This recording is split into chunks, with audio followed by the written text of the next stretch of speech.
오늘 어버이날입니다. 또 어버이 주일이기도 합니다. 어버이날에 어느 해 서울의 한 동네 입구에 이런 큰 플래카드가 하나 걸렸답니다. 꽃으로 퉁칠 생각하지 마라. 우리 엄마. 어버이날에 카네이션 한 송이 달아주고 지나가려는 자녀들에게 엄마들이 주는 경계 경보입니다. 엄마들은 자녀들에게 뭘 원하는 것일까요? 그 현수막 위로 엄마의 마음을 조금만이라도 더 헤아릴 수 없겠니? 하시는 엄마의 이야기가 읽혀집니다. 미국 버지니아주 웹스터에 있는 교회에서 믿음 좋은 자비스 부인을 기념하는 예배를 드리게 되었습니다. 26년간 주일학교 교사를 하면서 어린이들을 사랑한 그 뜻을 기리기 위해서 돌아가신 일주일 예배 때 교회에서 이제 자리를 마련했어요. 거기에 그녀의 딸 안나가 교회에 오신 어머니들 가슴에 빨간 카네이션을 달아주면서 어머니를 기렸는데 이런 안나의 모습에 많은 교인들이 감동했답니다. 그래서 거기 모인 이들은 어머니 사랑을 기념하는 날로 매년 이 자비스 부인 돌아가신 날을 어머니 날로 좀 기념합시다 이렇게 다짐을 하게 됩니다. 백화점 왕 존 워너메이커는 이 취지에 동조하여 그가 경영하는 백화점에서 안나의 어머니가 돌아가신 5월 둘째 주일을 어머니 주일로 정해 행사를 가졌습니다. 이 행사가 차츰 퍼져서 어머니 날의 유래가 되었습니다. 우리나라는 56년 국회에서 5월 8일을 어머니 날로 정해 지키다가 74년에 어버이날, 아버지들도 같이 포함시켜야 된다 해서 어버이날로 고쳐서 오늘에 이르게 되었고, 교회는 본래 전통을 따라 5월 둘째 주일을 어버이 주일로 지킵니다. 오늘은 어버이 주일이면서 또 어버이날이기도 합니다. 5월 8일이어서. 우리 민족은 효도하는 민족이고 교회는 부모 공경의 도를 하나님 공경의 도 다음으로 귀하게 여겨 지키고 있습니다. 이 시대는 집은 좋아지나 가정은 위기를 맞이하였고 교사들의 지적 수준은 높아지지만 진정 존경받는 스승은 찾기 어려우며 교인은 많지만 성도는 적은 시대입니다.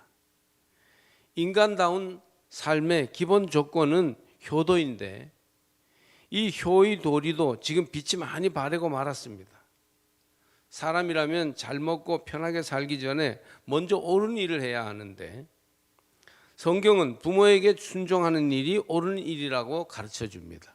성경에 다 진리, 옳은 일이 적혀 있지만 그 중에서도 특별히 옳은 일이라고 지적하면서 가르쳐준 계명이 부모를 순종하라는 계명입니다.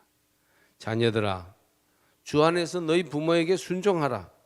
이것이 옳으니라. 그리고 오늘 성경에는 내 부모를 공경하라. 이는 약속이 있는 첫 계명이라 하였습니다. 그 약속이 뭐냐? 네가 잘되고 땅에서 장수하리라 하였습니다. 그러니 성경에서 굉장히 이 부모 공경 효도를 강조하였음을 알 수 있어요.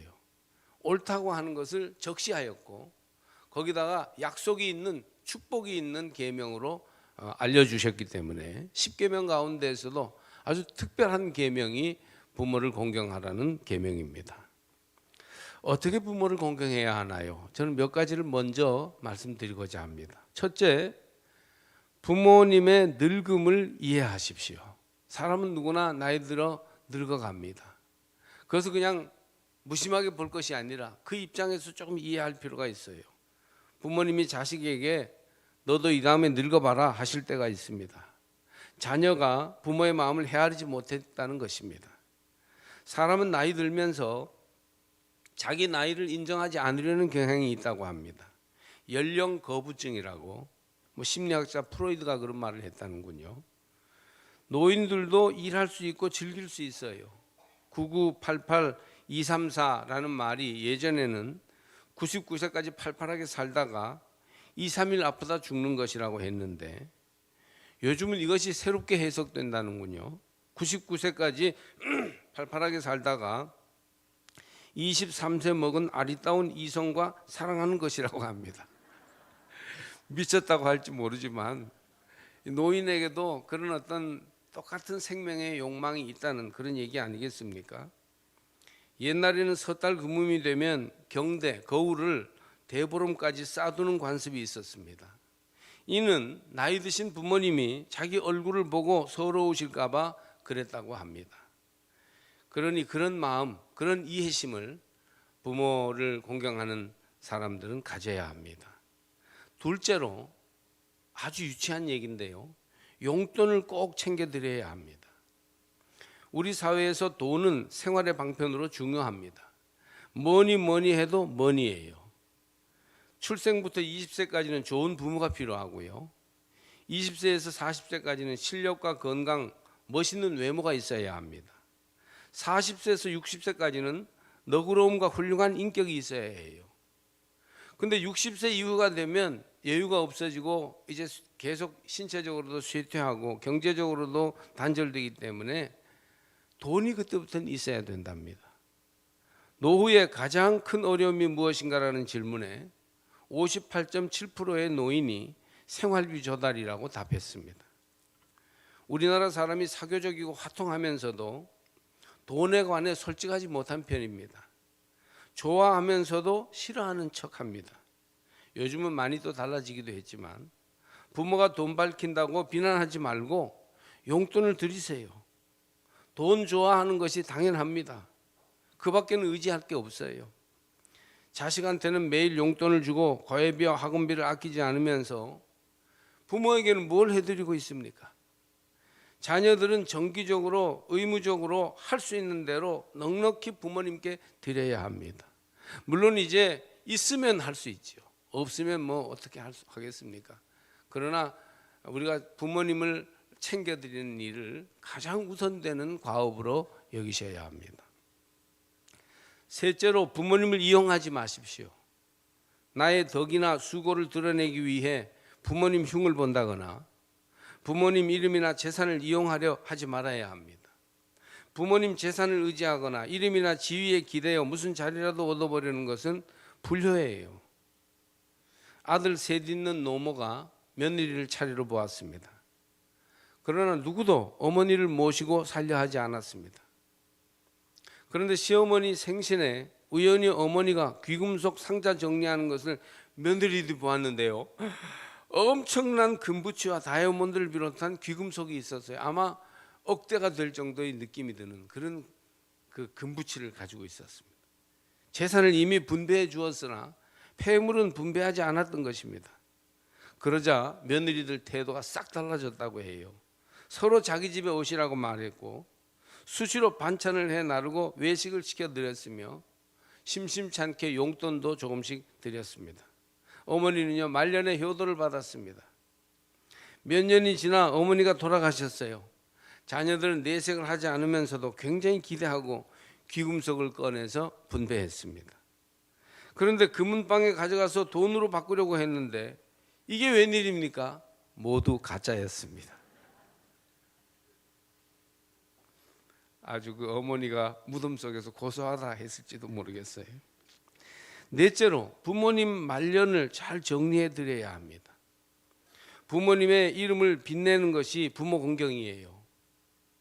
부모님 기념교회 건축을 하는 사람도 있고 부모님의 사랑을 기념하는 선한 사업을 익명으로 하는 사람도 있으며 부모님이 특별히 기억할 만한 부모의 좋은 점을 드러낼 수 있는 날을 정해서 온 가족이 모여서 함께 그것을 다시 한번 기념하는 그런 일도 하기도 합니다. 오산시 수청동이라는 데가 있는데 거기에 수청등운교회가 있습니다. 수청동에 있는 교회인데 이름이 등운이라는 이름을 붙였어요. 94년에 처음 지었을 때 그림처럼 아름다운 교회로 알려졌는데 이제 30년이 다 지나갔으니까 꽤 낡았을 것입니다. 원래 정동교회 감리교회죠. 정둥운 목사님이라고 연회장까지 지내신 요즘 말하면 감독 지내신 어른인데 그 목사님 아들이 아버지 이름을 붙여서 그분을 기념하여 수억을 헌금하여 지은 예배당이에요. 그 당시에 자기 재산을 들여서 거액을 헌금한 아들도 귀하지만 그 아버지가 얼마나 훌륭한 믿음으로 아들을 키웠는지 이런 모습을 보면 참으로 복된 일이라고 생각됩니다. 삼척제일교회 성도 여러분, 말로만 생각으로만 효도하지 말고 행동으로 실천하십시오. 미국에 가 있던 어느 장로님이 인터넷으로 보내주신 한 가정의 고부 이야기를 제가 좀 길게 소개해 드리겠습니다. 잘 정리된 문장은 아니지만 시어머니와 며느리 사이에 이런 사랑도 있는가 하도 귀하여 그대로 소개합니다. 20년이 넘은 이야기라 아마 요즘은 이런 이야기를 찾아보기 힘들고 아마 시대에 뒤떨어졌다고 할지도 모르겠습니다. 한번 들어보세요. 신랑이 늦둥이라 저와 나이차가 50년 넘게 나시는 어머님, 저 시집 오고 5년 만에 치매에 걸리셔서 저 혼자 4년간 똥오줌 받아내고 잘 씻지도 못하고 딸내미 얼굴도 못 보고 매일 환자식 먹고 간이 침대에 쪼그려 잠들고 4년간 남편 품에 단 한 번도 잠들지 못했고 힘이 없으셔서 변을 못 누실 땐 제 손가락으로 파내는 일도 거의 매일이었지만 안 힘들다고 평생 이 짓 해도 좋으니 사람만 계시라고 할 수 있었던 이유는 정신이 멀쩡하셨던 그 5년간 베풀어 주신 사랑 덕분이었습니다. 제 나이 33살 먹도록 그렇게 선하고 지혜롭고 어진 이를 본 적이 없습니다. 알코올 중독으로 정신치료를 받고 계시는 그런 아버지를 견디다 못해 제가 10살 때 집 나가서 소식 없는 엄마, 상습절도로 경찰서 들락날락하던 오빠, 그 밑에서 매일 맞고 울며 자란 저를 무슨 공주님인 줄 착각하는 신랑과 신랑에게 모든 이야기를 듣고는 눈물 글썽이며 한시라도 빨리 데려오고 싶다고 2천만 원짜리 통장을 내어주시며 어디 나라에서는 남의 집 귀한 딸 데리고 올 때 소 팔고 집 팔아 지참금 주고 데려온다는데 부족하지만 받으라고 그 돈으로 하고 싶은 혼수, 사고 싶은 거 사서 시집 오라 하셨던 어머님. 부모 정 모르고 큰 저는 그런 어머님께 반해 신랑이 독립해 살고 있던 아파트 일부러 처분하고 어머님 댁에 들어가서 셋이 살게 되었습니다. 신랑 10살도 되기 전에 과부되어 자식 5을 키우시면서도 평생을 자식들에게조차 언성 한번 높이신 적이 없다는 어머님, 50 넘은 아주버님께서 평생 어머니 화내시는 걸 본 적 없다고 하시네요. 바쁜 명절날 돕진 못할 망정 튀김 위에 설탕병을 깨뜨려 튀김도 다 망치고 병도 깬 저에게 1초도 망설임 없이 아무 소리 말고 있거라 하시고는 늙으면 죽어야 한다며 당신이 손에 힘이 없어 놓쳤다고 하시던 어머님. 단 거 몸에 안 좋다고 초콜릿 쩝쩝 먹고 있는 제 등짝을 때리면서도 나갔다 들어오실 땐 군것질거리 꼭 사서 공주야 엄마 왔다 하시던 어머님. 안 하던 속마음 얘기하다가 자라온 서러움이 너무 많았던 저는 시어머니 앞에서 꺼이꺼이 울며 푸념을 했는데 그런 황당한 며느리를 혼내긴커녕 제 손을 잡으며 저보다 더 서럽게 우시며 얼마나 서러웠노, 얼마나 무서웠노, 처음부터 네가 내 딸로 태어났으면 오죽 좋았겠나, 내가 더 잘해줄 테니 이제 잊어라 하시던 어머님. 명절이나 손님 맞을 때 상 차린 거 치우려면 아직 다 안 먹었다 방에 가 있어라 하시곤 소리 안 나게 살금살금 그릇 치우고 설거지 하시려다가 저에게 들켜 서로 네가 왜 하니? 어머님이 왜 하세요? 신랑이 하게 됐었죠. 제가 무슨 그리 귀한 몸이라고 일 시키기 그저 아까우셔서 벌벌 떠시던 어머님. 치매에 걸려 본인 이름도 나이도 모르시면서도 험한 말씨 한번 안 쓰시고 그저 곱고 귀여운 어린아이가 되신 어머님. 어느 날 저에게 아이고 이쁘네 네 집 딸이고 하시더이다. 그래서 저 웃으면서 저는 아무아무 여사님 딸이지요. 어머니 이름 부르면서 그렇게 말하니까 할머니는 딸 있어요? 했더니 있지. 자기 이름 서아무개가 우리 막내딸, 위로 아들 둘이랑 딸 서희도 있다. 그제서야 펑펑 울며 깨달았습니다. 이웃 마음속엔 제가 딸 같은 며느리가 아니라 막내 신우 다음으로 또 하나 낳은 딸이었다는 걸. 저에게 네가 내 제일 아픈 손가락이다 하시던 말씀이 진짜였다는 걸. 정신이 있을 때 어머님께 저는 항상 감사하고 사랑하고 잘하려 노력은 했지만 제가 정말 이분을 진짜 엄마로 대하고 여기고 대했는지, 왜 더 잘하지 못했는지, 왜 사랑하고 고맙다는 말을 매일매일 해드리지 못했는지 형편 어렵고 애가 셋이라 병원에 얼굴도 안 비치던 형님이 돌보신다 해도 사양하고 제가 했어야 당연한 일인데 왜 엄한 형님을 미워했는지 말 한마디 행동 하나하나가 사무치고 후회되어 혀를 깨물고 싶은 심정이었답니다. 밤 11시쯤 소변 보셨나 확인하려고 이불 속에 손 넣는데 갑자기 제 손에 10,000원짜리 한 장을 쥐어주시더군요. 이게 뭐예요? 했더니 소근소근 귓속말로 아침에 옆에 할매 가고 침대 밑에 있더라. 아무도 몰래 네 맛있는 거 사 먹으래 하시는데 생각해보니 점심때쯤 큰아주머님도 왔다 가셨고 첫째 둘째 신우도 다녀갔고 남편도 퇴근해서 할머니 잘 있으셨어요? 자식들 몰라보셔서 언젠가부터 그렇게 부르는데 그렇게 인사하고 집에 갔는데 아침 7시에 태어난 할머니가 떨어뜨린 돈을 주우시곤 당신 자식들에게는 안 주시고 갖고 계시다가 저에게 주신 것이었어요. 그리고는 그날 새벽 화장실 다녀왔다 느낌이 이상해 어머님 코에 손을 대보니 돌아가셨더군요. 장례 치르는 동안 제일 바쁘게 움직여야 할 제가 울다 절도를 3번 하고 누워있느라 어머님 가시는 길에도 게으름을 피웠네요. 어머님을 닮아 시집살이가 뭔지 구경도 안 시킨 시아주버님과 시누이 셋 그리고 남편과 저 서로 부둥켜 안고 서로 위로하며 어머님 안 슬퍼하시게 우리 우애 좋게 잘 살자 약속하며 그렇게 어머님 보내드렸어요. 오늘이 꼭 시어머님 가신 지 150일째입니다. 어머님께서 매일 저 좋아하는 초콜릿 사탕을 사들고 오시던 까만 비닐봉지 주변에 널린 까만 비닐봉지만 보면 눈물이 납니다. 어머님이 주신 꼬깃꼬깃한 10,000원짜리를 베개 밑에 넣어두고 매일 어머님 꿈에 나오시면 사랑한다고 감사하다고 말해드리려 준비하며 잠듭니다. 다시 태어나면 처음부터 어머님 딸로 태어나길 바라는 건 너무 큰 욕심이겠죠. 부디 저희 어머님 좋은 곳으로 가시길 다음 생에는 평생 고생 안 하고 평생 남편 사랑 듬뿍 받으며 사시길 기도해 주세요. 그런 이야기입니다. 세상이 많이 바뀐 것은 사실입니다. 나라가 자녀들 해야 할 효도를 다 하는 세상이 되었어요. 이제는 이런 일을 하려고 해도 기회가 오지 않죠. 아프면 병원 가시고 활동이 어렵거나 치매가 심하면 요양원을 가면 됩니다. 자녀들이 여기 이 이야기처럼 고생하고 눈물 뿌리고 형제들끼리 신경 쓸 필요가 없습니다. 그러나 차라리 이 며느리처럼 고생 하더라도 어머님 말년을 수년이나 돌봐드리는 애틋한 인정, 정말 절절한 효도가 그리워지는 세월입니다. 부모에게 효도하지 않겠다고 결심할 사람은요 여기 한 사람도 없습니다. 그런데 왜 효도가 실천되지 않을까요? 사람들은 2가지가 없어서 효도 못한다고 얘기합니다. 하나는 돈이 없다고 합니다.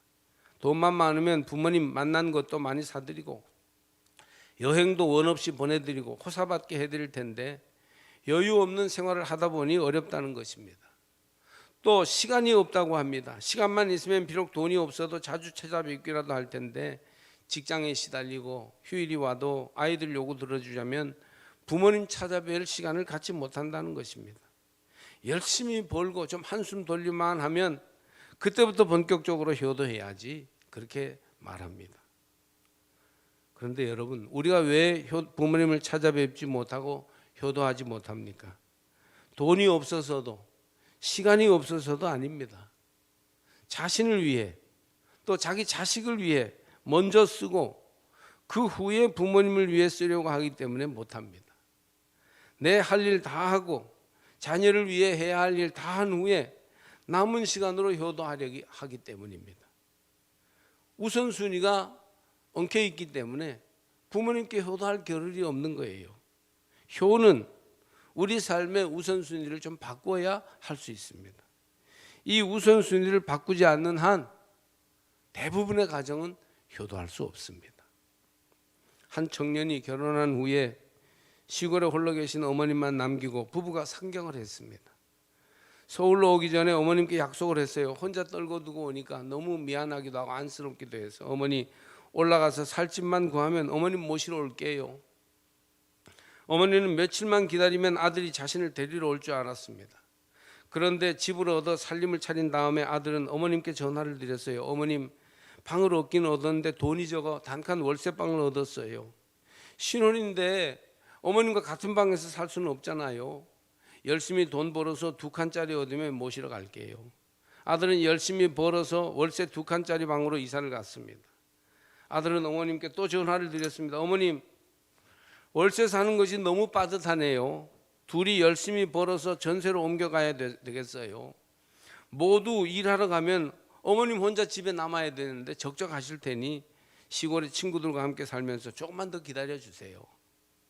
열심히 일해서 방 2칸짜리 전셋집을 얻었습니다. 아직도 어머님은 시골에 계셨어요. 아이들이 크니까 방을 따로 주어야 되어서 안 되겠네요. 방 3칸짜리 집을 살 때까지 기다리세요. 그리고 한참 세월이 흘러서 화장실 2개 있는 큰 집을 사서 이사하려고 이삿짐을 싸는데 시골 친척에게서 전화가 왔습니다. 어머니 위독하시다. 속히 내려오너라.